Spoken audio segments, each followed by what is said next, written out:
শিশু শিল্পী হিসেবে দর্শকদের মন জয় করার পর প্রার্থনা ফারদিন দিঘি এখন বড় পর্দায় নায়িকা হিসেবে কাজ করছেন। অভিনয়ের পাশাপাশি নিজের ব্যক্তিগত জীবন নিয়ে প্রায়শই নানা আলোচনার জন্ম দিয়েছেন এই জনপ্রিয় অভিনেত্রী।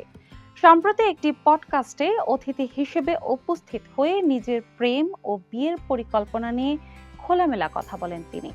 অনুষ্ঠানে পূজা চেরির বিয়ের দিকে এগিয়ে যাওয়ার প্রসঙ্গের সূত্র ধরে দিঘির কাছে তার নিজের পরিকল্পনা জানতে চাওয়া হয়।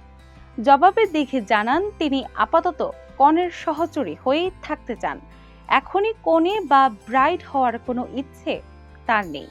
কবে নাগাদ বিয়ে করতে পারেন এমন প্রশ্নের উত্তরে দিঘি জানান যে সম্ভবত আগামী 5 থেকে 7 বছরের আগে তিনি বিয়ে করছেন না।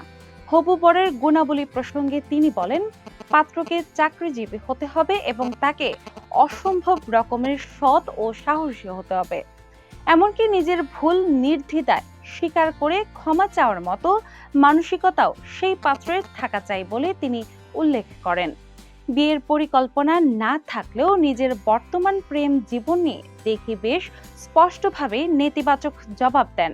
তিনি জানান, জীবনের সুযোগ থাকা সত্ত্বেও অত্যন্ত সচেতনভাবে তিনি কখনো কোনো ধরনের প্রেমের সম্পর্কে জড়াননি।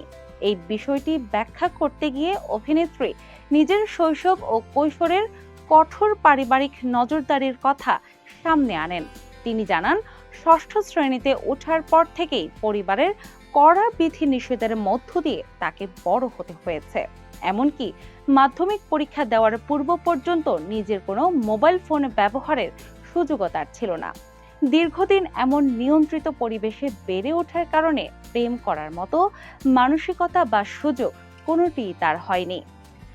যদিও শোবিজ অঙ্গনে অতীতে তৌহিদ আফ্রিদি এবং মুহাইমিন রশিদ নামের এক তরুণের সাথে তার প্রেমের গুঞ্জন ছড়িয়েছিল, তবে দিঘি দৃঢ়ভাবে দাবি করেন যে তাদের সাথে কেবল বন্ধুত্ব ছিল এবং প্রেমের এই গুঞ্জনগুলোর কোনো ভিত্তি নেই।